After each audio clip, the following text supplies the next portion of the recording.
तुर्क सदर Tayyip Erdogan के कारनामे सुनिए। सन 2013 में तुर्की की कुल मुल्की पैदावार 1 ट्रिलियन 100 मिलियन डॉलर थी, जो कि मशरक़ वुस्ता की मजबूत तरीन इक़्तिसादी कुव्वतों यानी ईरान, सऊदी अरब और मुत्तहिदा अरब अमारात की मजमूई पैदावार के बराबर है। एर्दोगान ने सालाना तकरीबन 10 पॉइंट्स के हिसाब से अपने मुल्क की मईशत को 111 नंबर से 10वें नंबर पर पहुंचा दिया, जिसका मतलब है कि तुर्की दुनिया की 20 बड़ी ताकतों G20 के क्लब में शामिल हो गया है। एर्दोगान ने तुर्की को दुनिया की मजबूत तरीन इक़्तिसादी और सियासी कुव्वत बनाने के लिए सन 2023 का हदफ तय किया है। अब देखना यह है कि क्या तुर्की इस अज़म में कामयाब होता है।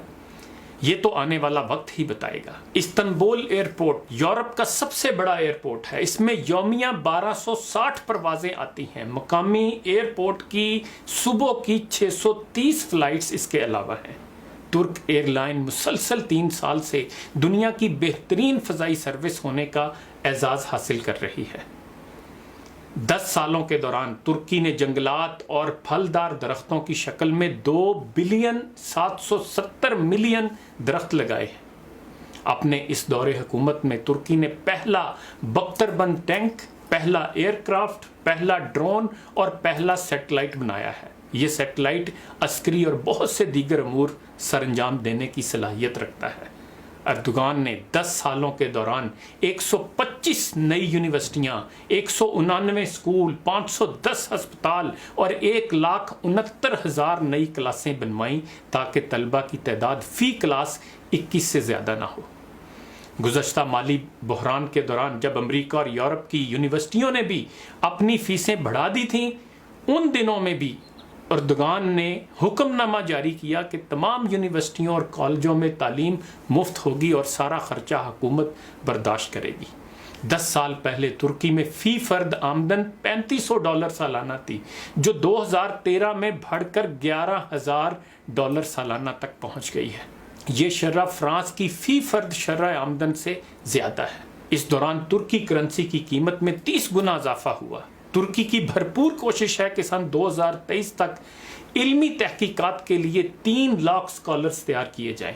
अहम तरीन सियासी कामयाबियों में ये भी शामिल है कि एर्दोगान ने कब्रस के दोनों हिस्सों में अमन कायम किया है और कुर्द कारकुनों के साथ बराबरी की सतह पर मुज़ाकरात के जरिए खून खराबे को रोका।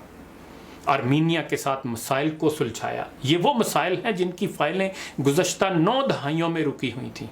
तुर्की में तनख्वाहों और उजरतों में 300% इजाफा हुआ है। मजदूर की कम से कम तनख्वाह 340 लीरा से बढ़कर 997 लीरा हो गई है। काम की तलाश में फिरने वालों की शरह 38% से घटकर 2% पर आ गई है। तुर्की में तालीम और सेहत का बजट दिफा के बजट से ज्यादा है। यहाँ उस्ताद की तनख्वाह डॉक्टर के बराबर है। एर्दोगान ने तुर्की में 35,000 टेक्नोलॉजी लैब बनाई हैं, जहाँ नौजवान तरबियत हासिल करते हैं। एर्दोगान ने 47 अरब का बजट खसारा पूरा किया और उसके साथ साथ गुज़श्ता जून में बदनाम ज़माना वर्ल्ड बैंक के कर्जे की $300 मिलियन की आखिरी किस्त भी अदा कर दी। सिर्फ यही नहीं, बल्कि तुर्की ने वर्ल्ड बैंक को $5 अरब कर्जा दिया। मजीद बरा मुल्क की ख़जाने में $100 अरब का इजाफा किया, जबकि इस दौरान बड़े बड़े यूरोपीय ममालिक और अमेरिका जैसे मुल्क कर्जों, सूद और अफलास की वादी में हैरानो सरगर्दा हैं।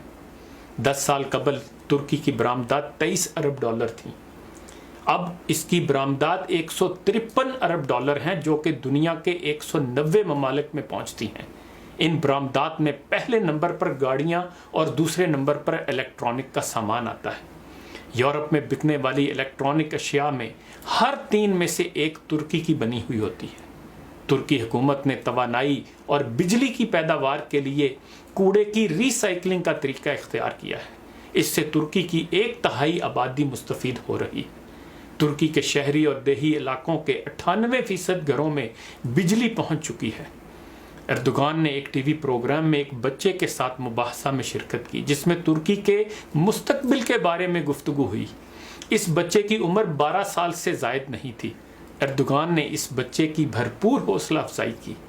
अपने इस अमल से एर्दोगान ने तुर्क बच्चों को मुबाहसा और गुफ्तगू की एक बेहतरीन मिसाल पेश की। اس سے ان بچوں کے مستقبل کا اندازہ لگایا جا سکتا ہے۔ عرب سیکولرز کی جانب سے اسرائیل کے ساتھ ترکی کی دوستی کا جو شوشہ چھوڑا جاتا ہے، اس کا عالم یہ ہے کہ غزہ جانے والے جہاز پر جب اسرائیلیوں نے حملہ کیا تو ترکی نے اسرائیل کو بھرپور تماچا رسید کیا، اور نہ صرف اسے معافی مانگنے پر مجبور کیا بلکہ معافی کے لیے غزہ سے محاصرہ ختم کرنے کی شرط بھی عائد کی۔ 2009 میں ہونے والی دافوس اقتصادی کانفرنس میں جب اسرائیلی صدر پیریز نے غزہ پر حملے کا جواز پیش کیا اور لوگوں نے اس پر تالیاں بجائیں تو اردگان نے تالیاں بجانے والوں پر شدید تنقید کی اور یہ کہہ کر اس کانفرنس سے اٹھ گئے کہ تمہیں شرم آنی چاہیے، ایسی گفتگو پر تالیاں بجاتے ہو، حالانکہ اسرائیل نے غزہ میں ہزاروں بچوں اور عورتوں کی جانیں لی ہیں۔ اردگان نے اپنے مخالفین کا سامنا واٹر کینن سے کیا، اس نے ان پر مگ طیاروں اور سکڈ میزائلوں سے حملہ نہیں کیا۔ اردگان نے اپنی بیٹی کے سر سے حجاب اتارنے سے انکار کیا اور تعلیم کے حصول کے لیے اسے یورپ بھیج دیا۔ یہ اس وقت کی بات ہے جب ترکی کی یونیورسٹیوں میں حجاب پر پابندی تھی۔ اردگان وہ واحد مسلم لیڈر ہے جس نے اپنی اہلیہ کے ساتھ برما کا دورہ کیا اور میانمار کے ستم رسیدہ مسلمانوں سے ملاقاتیں کی۔ 9 دہائیوں پر محیط سیکولر دور حکومت کے بعد اردگان نے ترکی کی یونیورسٹیوں میں قرآن اور حدیث کی تعلیم دوبارہ شروع کی۔ اردگان نے یونیورسٹیوں اور عدالتوں میں حجاب پہننے کی آزادی دی۔ اردگان نے بحر اسود کے کنارے پر سب سے بڑے معلق پل پر بسم اللہ الرحمن الرحیم کے حروف پر مشتمل لائٹنگ کی، جبکہ ایک عرب ملک نے دنیا کا سب سے بڑا کرسمس درخت بنایا جس پر $40 ملین لاگت آئی۔ اردگان ترکی کے نصاب میں عثمانی رسم الخط کو واپس لا رہا ہے جو در حقیقت عربی رسم الخط ہے۔ اردگان نے 7 سال کی عمر کے 10,000 بچوں کے ایک جلوس کا اہتمام کیا جو استنبول کی سڑکوں پر یہ اعلان کر رہے تھے کہ وہ 7 سال کے ہو گئے ہیں اور اب وہ نماز اور قرآن پاک کا حفظ شروع کریں گے۔ پاکستان کے عوام اپنے سیاسی شعور کو کب بہتر کریں گے؟ کب اشرافیہ کی چال بازیوں سے نکل کر سچے اور کھرے سیاستدانوں کو سپورٹ کریں گے تاکہ پاکستان بھی اپنے بھائی ترکی کی طرح اقوام عالم میں اپنا مقام پیدا کر سکے؟ سبق پھر پڑھ صداقت کا، عدالت کا، شجاعت کا، لیا جائے گا تجھ سے کام دنیا کی امامت کا۔